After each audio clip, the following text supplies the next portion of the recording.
Good afternoon, good afternoon, good afternoon. This is Point of View with Miss Shirley Polk. It's a wonderful day, and I am so thankful to God because He has blessed me to be on here one more time to bring some awesome information to you for us to learn so many things together. It is such a blessing. Dear God, as I sit before you to speak, I pray to you that my soul you will keep. And if I should die before I finish, I pray to you, dear God, in the name of Jesus, that any outstanding sins will be forgiven. Amen. Vicarious suffering. Why do we do it? Vicarious suffering. Why do we do it? And I'm praying for and with each of you, and thank you so much for praying with me. This is the 8th of July in the year 2025. I am so grateful, grateful, grateful, grateful for all that the Lord has done for you and me.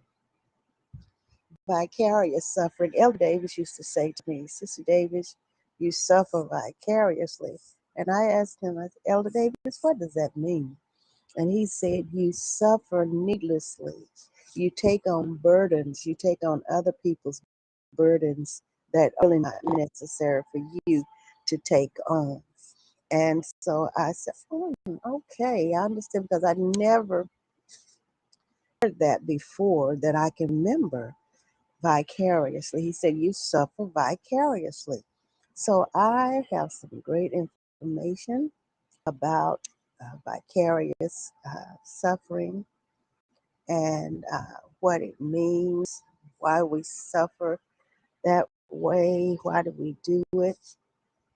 And I wanted to get to the AI part of this so I could bring it to you and the general description, general explanation of it. If I can get to the AI part of it on being.com. So let me see. I guess I'll just go right ahead into the what I have here for my articles because it's going to take me a while to get through them, but I will get through them by the grace of God. By the grace of God. I have a piece from Psychology Today, and I have a piece from Medium.com. From Psychology Today and one from Medium. Psychology Today, I'm going there. I'll bring that first, and then I'll go to the 14 reasons we suffer. Why do we suffer more than we need to? And this is by Mike Brooks, PhD. Why do we suffer more than we need to? And this is a great question. It's a great topic, and I thank God for giving it to me. Recognizing when and why we are suffering unnecessarily can help us reduce it. And this was released on in 2022 in February, on the 9th of February. Why? So here's some key points here. While a great deal of suffering in life is inevitable, a large portion is exaggerated and unnecessary. Now, there is some suffering that we must go through, and that's why it says that while a great deal of suffering is inevitable, it's coming. No matter what we do, what we say, it's coming, okay? But then he says a large portion is exaggerated and unnecessary. The next point here is our brains evolved to help us solve problems to enhance survival, but they also create suffering by dwelling on the negative. This is good today. Thank you so much for being here with me. I certainly appreciate you. I'm so thankful for you, all of you who support me. Let me know that you're here with me, and I certainly appreciate that. You are wonderful, wonderful, wonderful. I am grateful, grateful, grateful. Sometimes people just don't understand what it means for somebody to let you know that they are supporting you. And I appreciate you, and I want you to know, whether you're on Facebook, YouTube, LinkedIn, uh, what is it, uh, Twitch, or Africa TV, wherever you're listening and watching, I certainly appreciate you all over the world, because I know that you are watching from all over the world. And there's a saying here, and this is unknown. It said, pain is inevitable, suffering is optional. And the known person said that, unknown to the writer of this article. So the writer goes on to tell us, in my previous post, it discussed I discussed how much of our suffering is part of a human condition, and in fact necessary for our survival. We evolved to suffer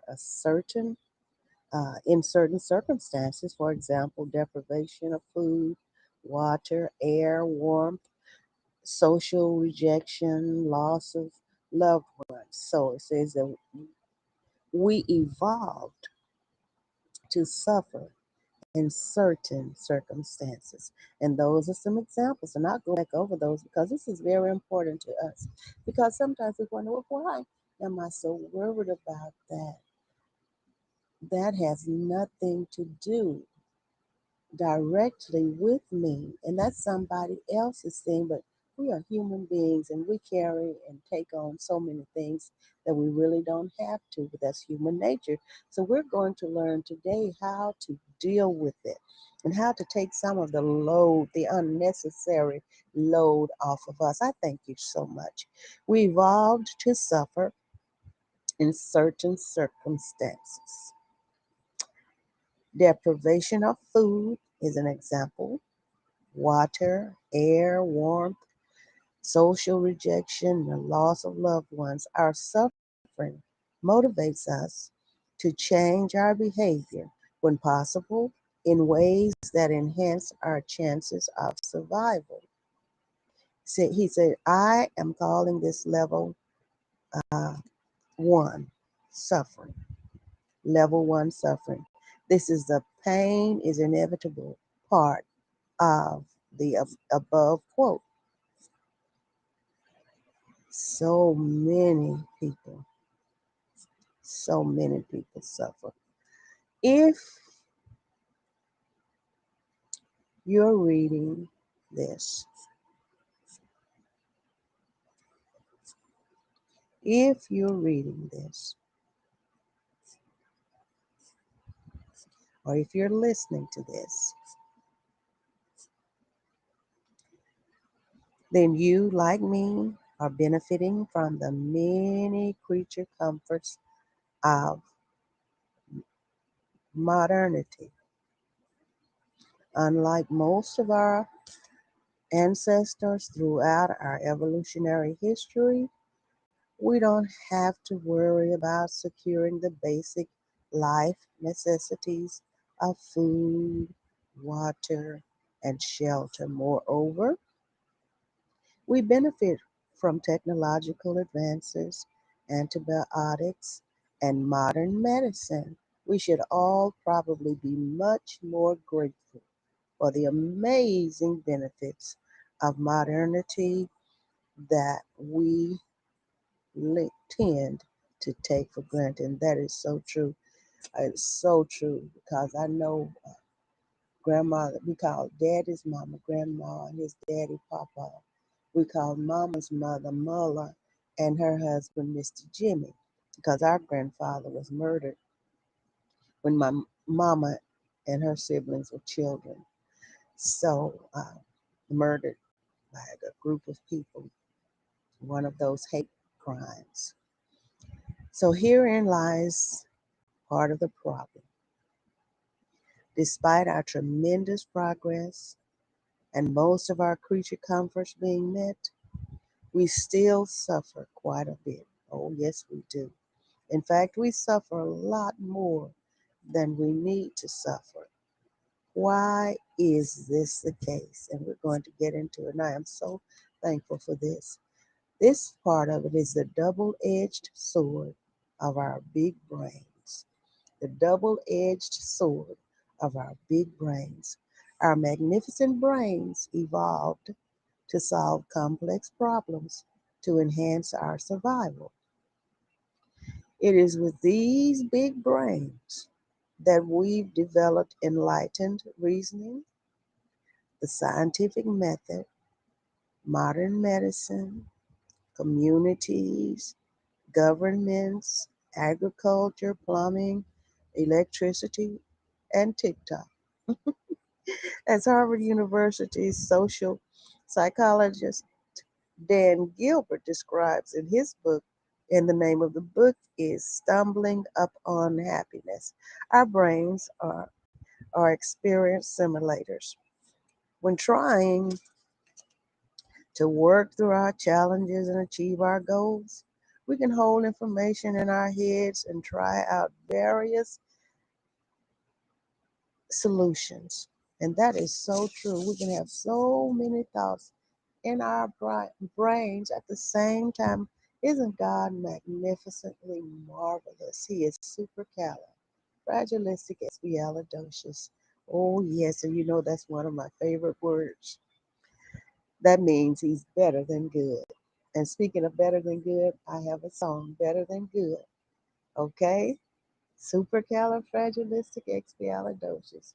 He's good, good, good, good, good, good, good, better than good. You need to check it out and get it for yourself, okay? So, when trying to work through our challenges and achieve our goals, we can hold information in our heads and try out various solutions.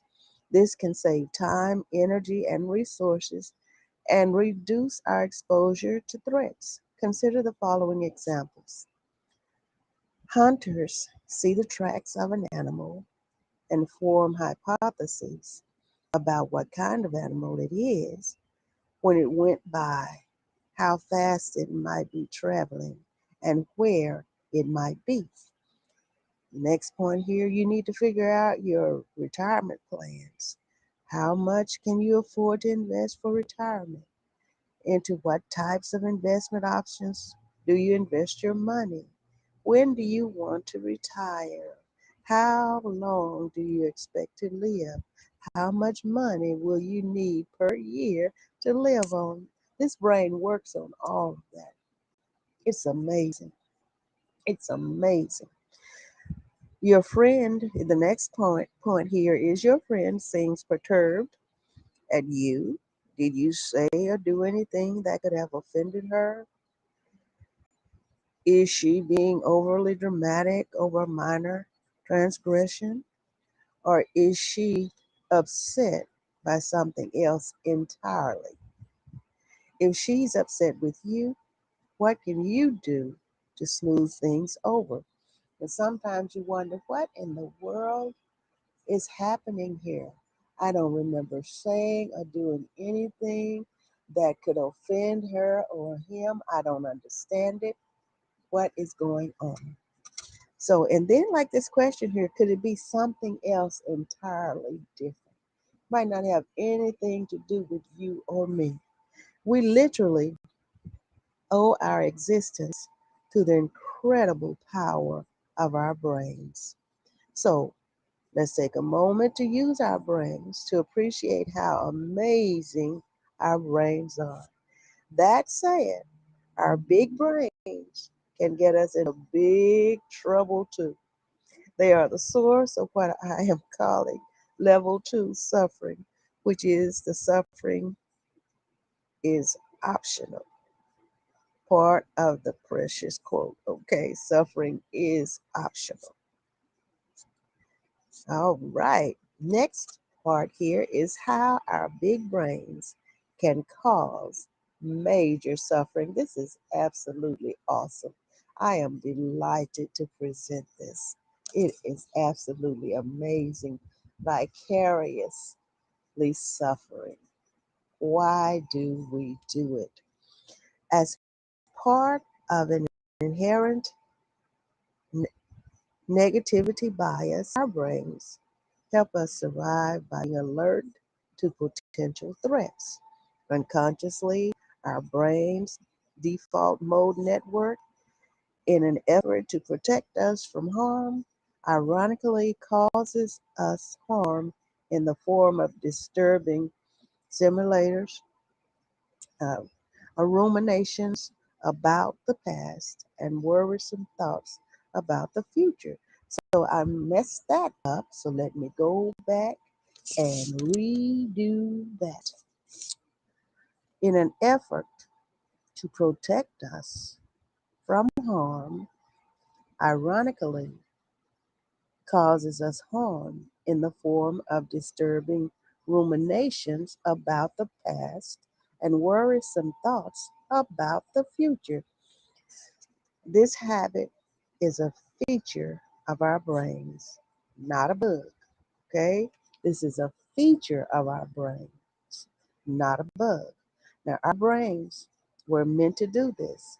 However, constantly reviewing the negative events of the past or worrying about what could happen to us in the future can elicit feelings of depression or anxiety respectfully. Okay? So perhaps instead of a negative external externality, we can consider this a negative internal internality. So, in one of my webcasts months ago, I talked about us worrying about things, and it said 85% of the things that we worry about don't happen. Through research, it has come up that just about 15% of the things that we worry about do take place or they do happen, but 85% of those out of 100% don't happen. And see, that's why with this vicarious suffering, that's why I'm talking about this today, because we worry about so many things and it seems that we can't help it. Things just pop into our minds. But I am grateful, grateful, grateful that we can have some kind of control over this if we practice it. So perhaps repeating this, instead of a negative externality, we can consider this a negative internal internality. So it is as if we have our own personal news anchors in our brains, incessantly spouting a stream of bad news about the past and anxiety provoking headlines about the future. And can you relate to that? Can you relate to that? I can. And sometimes, you have to literally like shake your head and block try to block some of those thoughts that come through seem unnecessary thoughts. So it said if it's as if we have our own personal news anchors in our brains incessantly spouting a stream of bad news about the past and anxiety provoking headlines about the future. The modern world contains many dangers that are highly discrepant from those encountered by our ancestors throughout our evolutionary history. So, this evolutionary mismatch creates endless sources of existential threats. Will America become a fascist or socialist country? What if North Korea develops a nuclear arsenal? Is Fortnite ruining my child? What if my son doesn't get into a good college? Why don't more people like my posts on social media? What if I lose my job?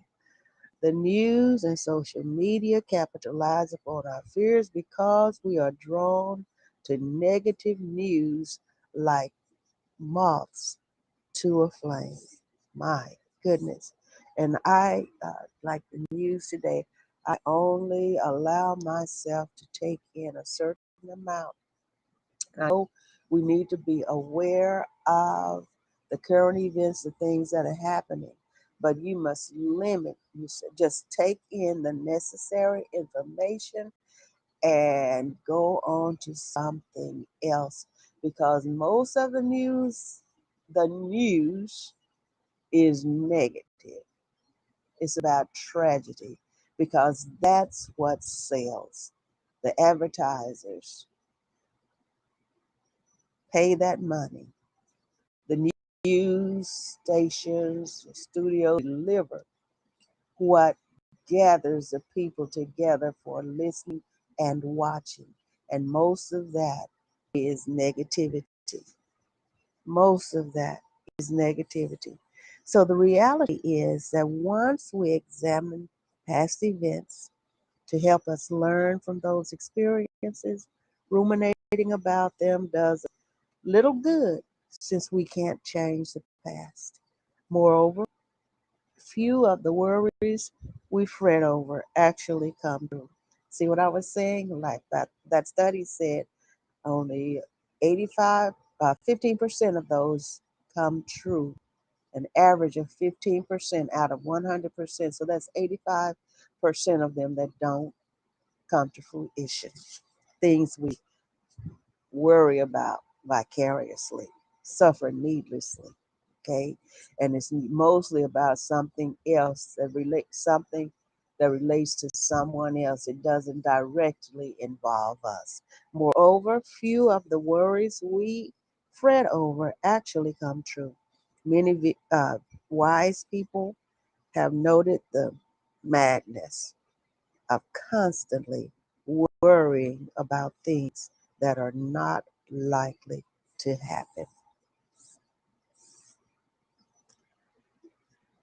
And here's something by Honoré de Balzac. Our worst misfortunes never happen, and most miseries lie in anticipation.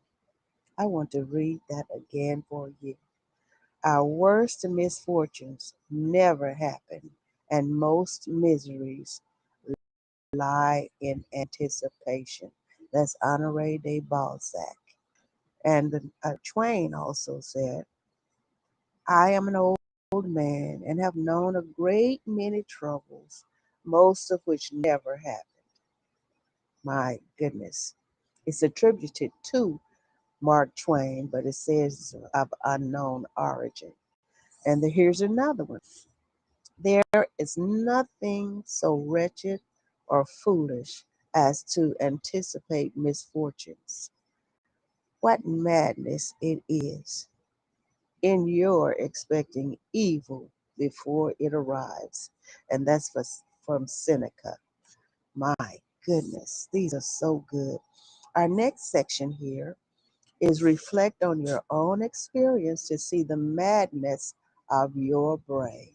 Reflect on your own experiences to see the madness of your brain, not their brain, my brain, your own brain. This is wonderful. Hello, Lady Patricia Williams. Hello. Thank you for being here.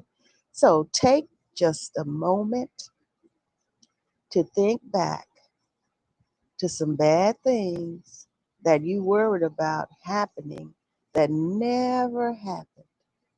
Here are a few examples from a good friend of mine. This is how he put it. My wife, I mean, my friend's wife, so we get what he's saying here, don't we?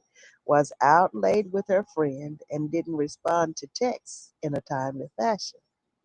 Did she get in a car wreck on the way home? That's one thing, and we know we worry ourselves about that. That's why we say safe travels. May the Lord be with you in your travels. May you have safe travels in the name of Jesus. Try to fend off all of that. And the next one here is my friend gave a presentation and didn't receive feedback right away. Did the attendees not like it? Did one of his jokes offend people? Will he get blacklisted? We think about so many things when we do presentations, like I said, but we don't feel that we get enough replying or responses from our work, wherever it is, however it's done. And we think about that too. We do. The next one here is my friend's young son did not get off the school bus. Did his son miss the bus? Is he stuck at school? Did he get picked up by a stranger, abducted, or just perhaps his grandmother picked his son up from school, and my friend had just forgotten that he had made that arrangement? So many things happen because of the communicated information we have going on in this world today. And it causes our brains to go into overloaded things because so many things are happening. So many things seem like they're just, we're at the brink of this, we're at the brink of that, and this is not good, and all of that. The brain goes into overload. And so we need to learn how to deal with that by the grace of God. Can you identify with some experiences like these? Of course, bad things do happen. Sometimes that little mode is cancerous. However, if we could compare the number of times that we worried about bad things happening to us that did not end up happening, with the number of bad things that we worried about that did to us, there would be enormous disparity. We can consider this his exaggerated and unnecessary suffering, level 2 suffering. Okay, that was level 2 suffering. Now, what is the takeaway from this here in psychology today? By understanding the nature of suffering with greater clarity, we can implement some skillful strategies to reduce it. As the Buddha astutely observed, life is suffering. While that sounds overly negative, the Buddha, in his wisdom, must have been aware of how easily our minds can become preoccupied with suffering. Now, I'm not promoting Buddha. That's not what I'm doing, because I am a believer, a born again believer in God through Jesus Christ. Okay? But this is good. I'm open minded to these quotes and these sayings, because life is suffering. So while that sounds very negative, he said the Buddha, in his wisdom, there are people all over the world who believe in Buddha, and all I know of Buddha being is a statue of a very, very filled out statue. So in his wisdom, he must have been aware of how easily our minds can become preoccupied with suffering. We've been through so much. We've been through so much, but look at us. Look at us, how God has preserved us. He has preserved us. And I tell you, and I say it quite often, we are resilient. He made us resilient. We can go through something and He blesses us to bounce back. But that still doesn't stop us from thinking about this could happen, that could happen. But we're learning today how to deal with it. So, level one suffering, which is an inevitable part of life, comes from adversities such as lack of food, lack of water, and lack of shelter, as well as injuries, disease, and death. In our modern world, though much of our daily suffering can be considered level two suffering, emerging from our mind's tendency to ruminate on the negatives of the past and, and present and worry about potential threats in the present and future. My goodness. So suffering vicariously. And like I said in the beginning, Elder Davis would say, Sister Davis, you suffer vicariously. And that means you take on other people's worries unnecessarily. And you can't do anything about them anyway. Can't physically sometimes, but one thing about it is that we can pray and God will honor our prayer.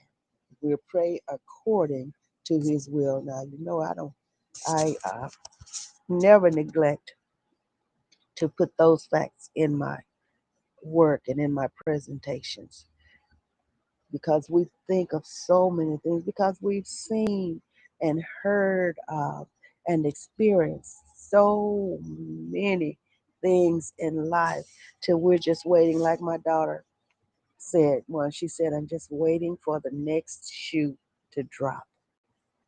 Just waiting for the next shoe to drop. And I understood exactly what she was talking about. And now we're going to medium.com and we're going to talk about Alicia M. Rodriguez, 14 reasons why we suffer and how to shift from suffering to enlightenment. And she released this on the 8th in 2019. And I'm so happy that all of these, that the Lord blesses me to uh, search out, they are all good, just as good as they were then. And I am so grateful. Listen to this. Here's another quote by Buddha.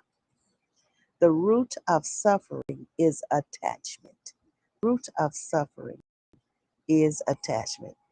Everyone suffers. It's part of the human condition. Now that is the writer here, okay?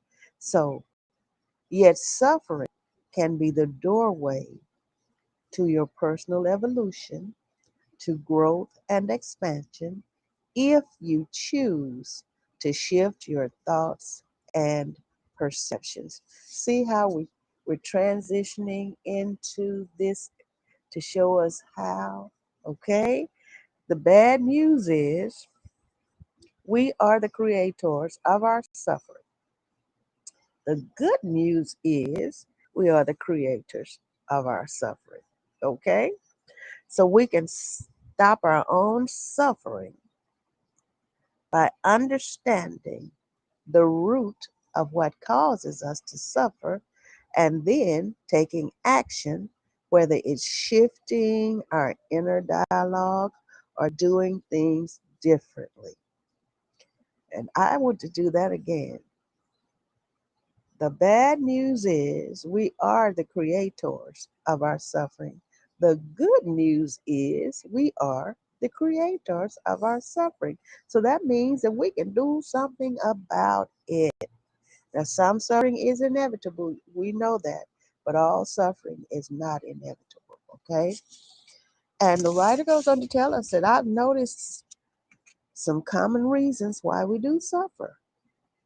When you know what the cause is, you'll discover that you can change suffering into awareness and find peace and happiness. You can change suffering into awareness and find peace and happiness. We have just a few minutes, about 9 minutes. Suffering caused by one, resistance to impertinence, resistance to impertinence. This is number one. You want everything to remain the same. You don't accept that everything is temporary. Life moves in cycles, generating new life and, yes, death, and nothing will stop that universal movement. Accepting that everything that exists is only temporary allows you to release your attachment to things, people, and even your definition of yourself. This is how you continue to learn and evolve. This is wonderful. Thank you so much for being here. I love you so much. Number two, seeing yourself as separate and disconnected. We're all made of stardust. All life is connected like a giant network that may appear different, but at its core is made of the same elements as the earth. Listen to this: the stars and all living beings. If you consider the concept of impermanence, you can see how it applies here also. Life is connected, and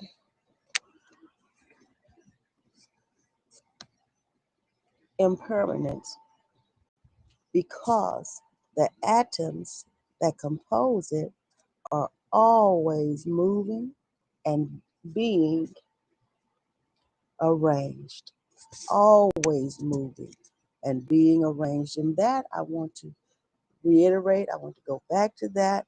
So we're all made of stardust, okay? We understand what they're saying.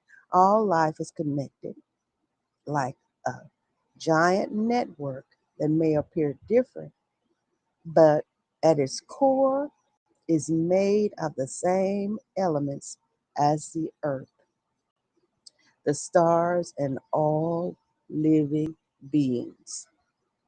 If you consider the concept of impermanence, you can see how it applies here also.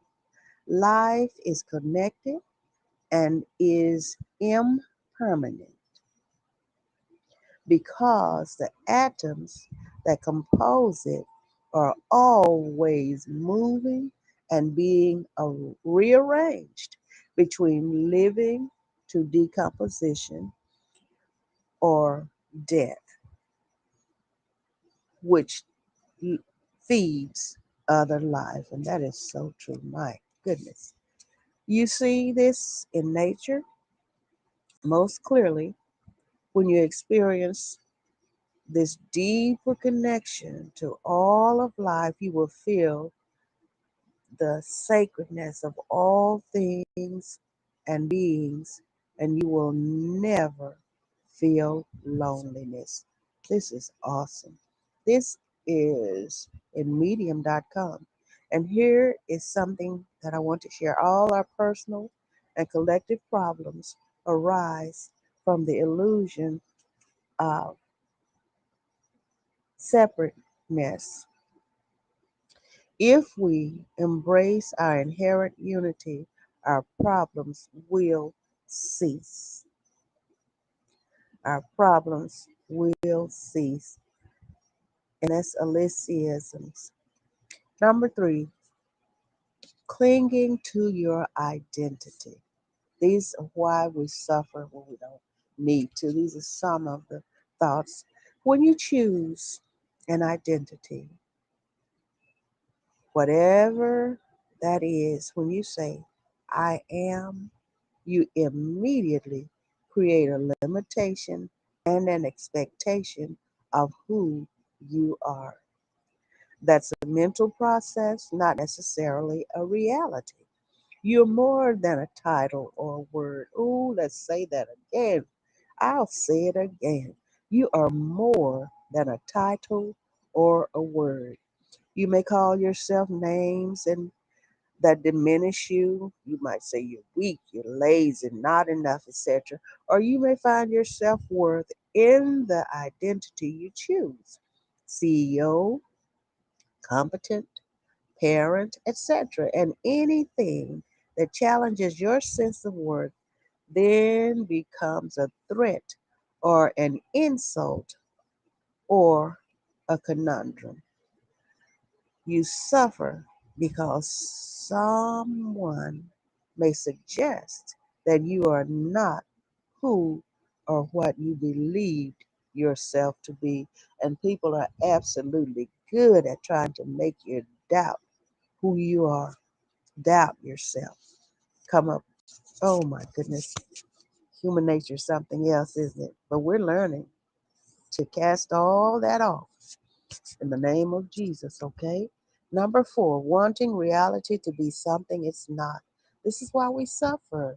This one is big. Anytime you want or even demand that your reality be different than what it is, you suffer because of the desire that it were different.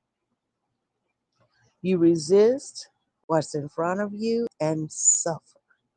Only by accepting what is can you take action that can change your situation. I repeat, only by accepting what is can you take action that can change your situation. Your desire to have it be different is only useful if you consider it as an aspiration and take action to bring you closer to that aspirational state. That will only succeed if you start exactly where you are. Number five, and I'm going to finish these. So if I go over, would you please excuse me? Okay. But I didn't start till after 15 minutes after my starting time because I was having difficulty. So I think this is going to end up right at 1 hour. Number five, listening to outside forces instead of listening to your own truth. Lao Tzu said, "He who knows others is wise. He who knows himself is enlightened." So when you base your sense of self on what others say about you, you never realize your true potential. You'll buy into the story of who you should be and how you should live.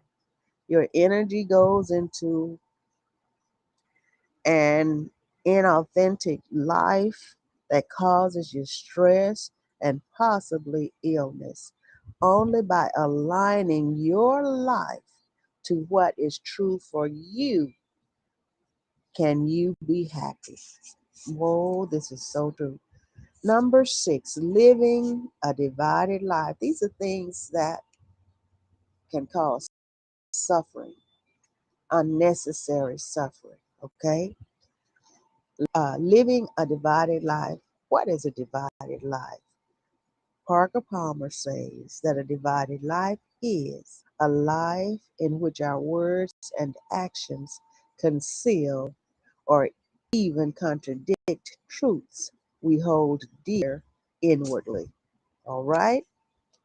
He goes on to say, and yet our culture counsels us to do exactly that. If the way you lead your life is incongruent with what truly matters to you and what you believe in, you will suffer. This divided life will eventually catch up with you, and you'll find yourself looking in the mirror and no longer recognizing the face that stares back at you. Number seven, living from the outside in.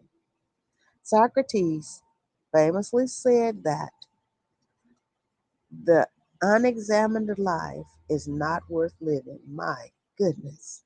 The unexamined life is not worth living.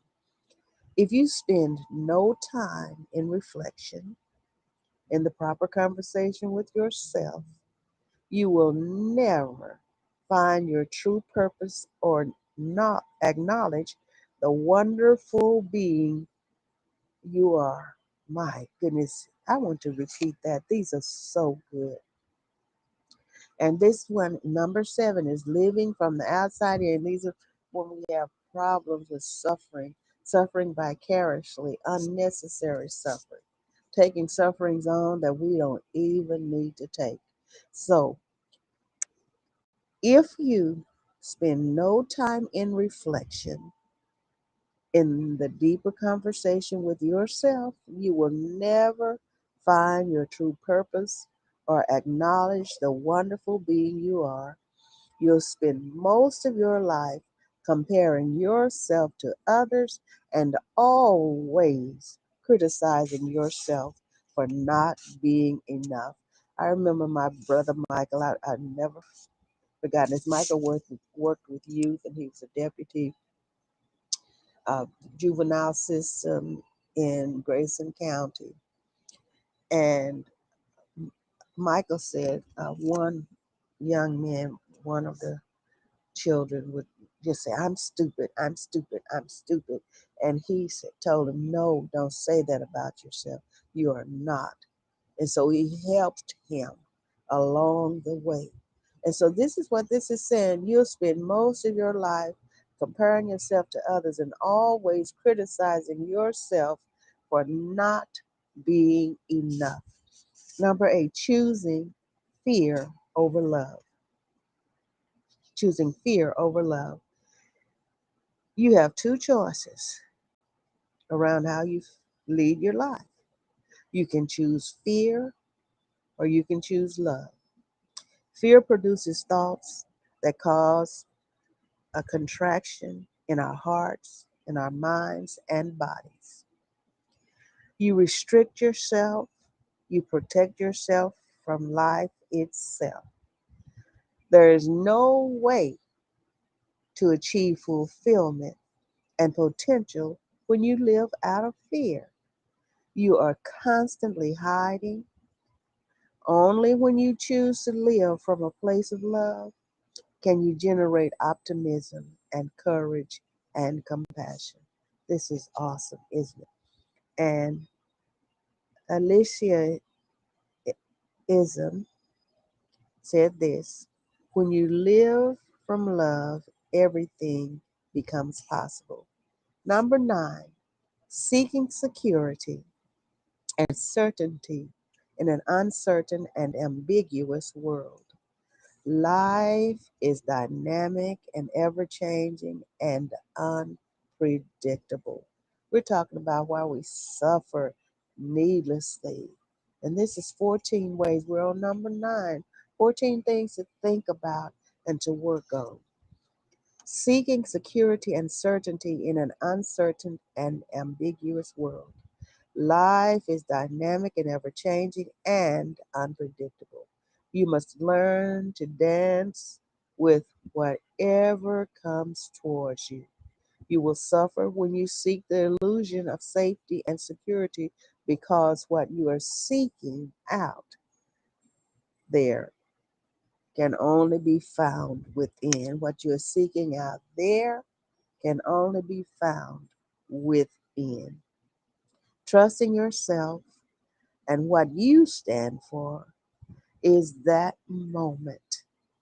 And in that moment is the only way to ground yourself in groundlessness. When there's groundlessness, you can find a way to ground yourself. Maliciousness says, dance with whatever comes towards you. That's Alicia isms.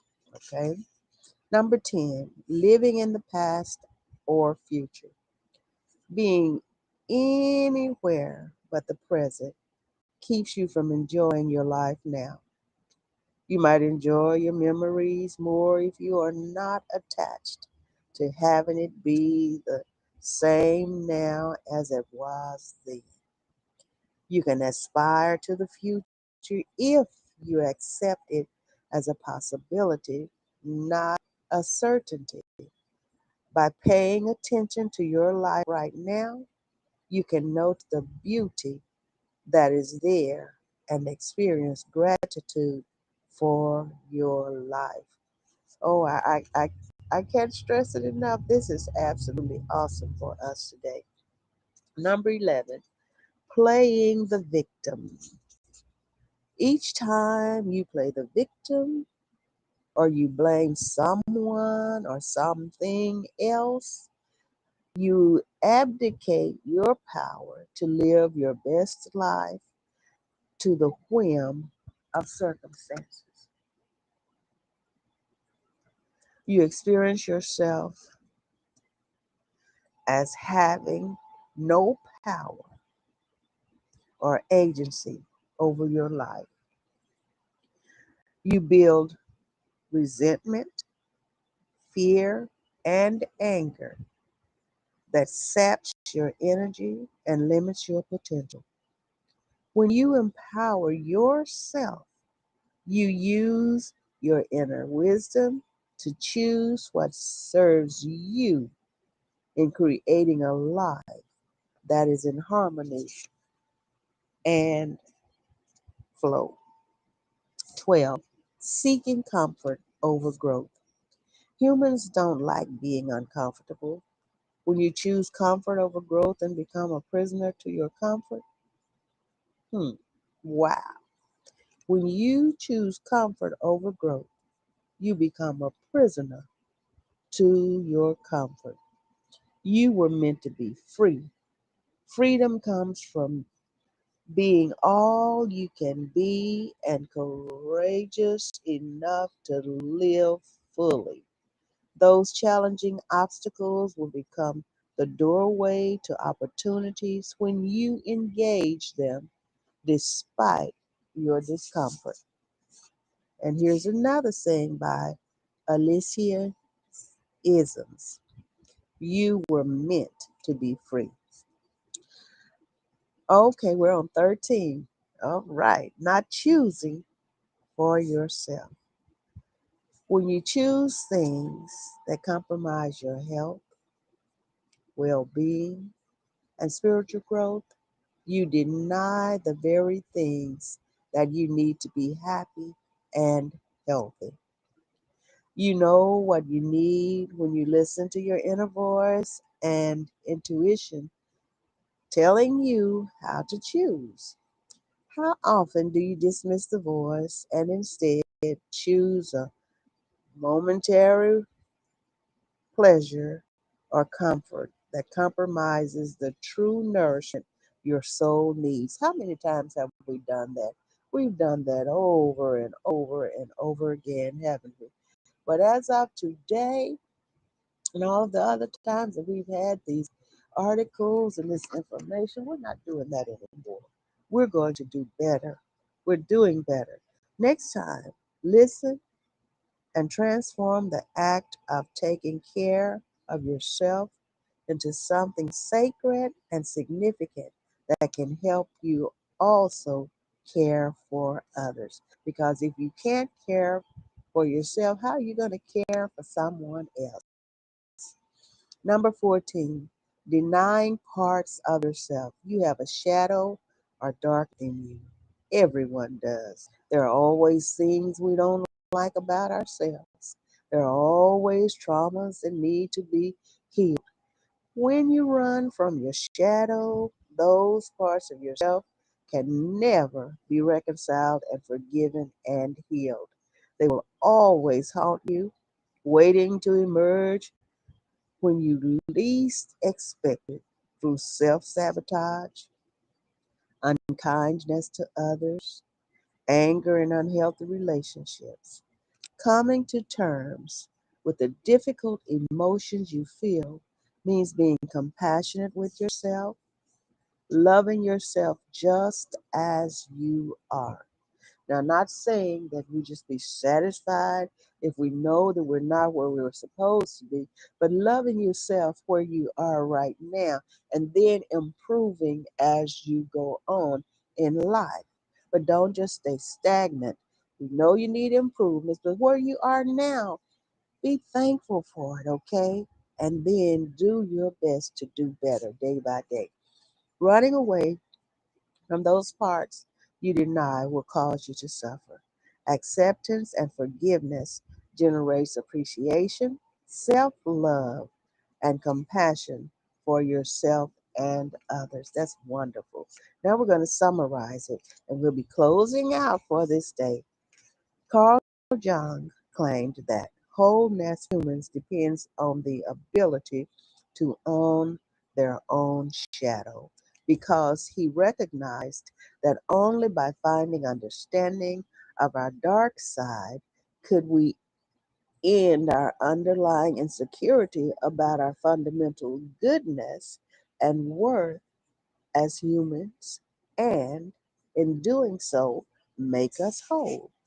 Our suffering comes from our denial of our divine nature, our lack of appreciation of our connection to all things, our resistance to impermanence, and our addictions and attachments to things that only bring temporary relief.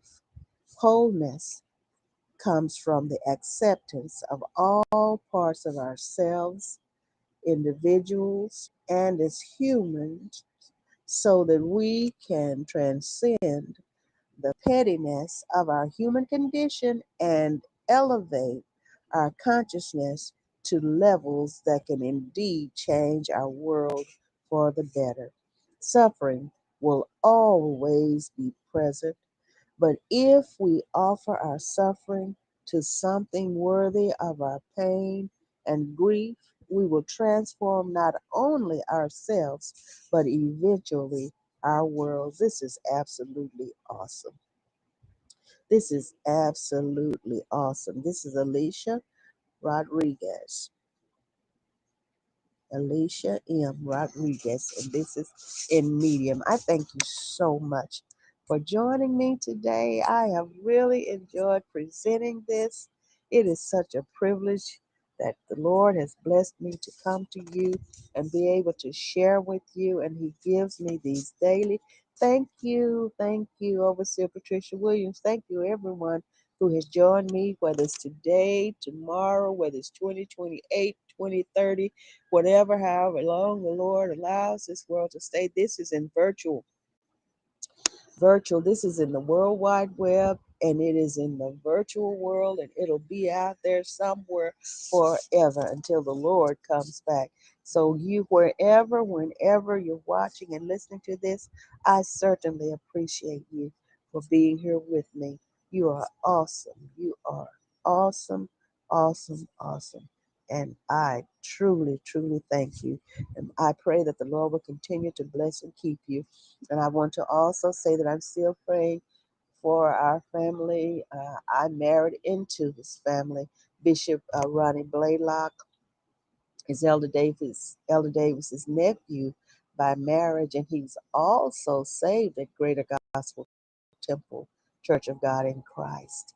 And he went on to be blessed to have his own ministry, and he and Sister Blaylock have a wonderful ministry, and I am just so thankful to know them and to be their auntie. And so he will be funeralized on this coming Saturday, which is the 12th, beginning at 11 a.m.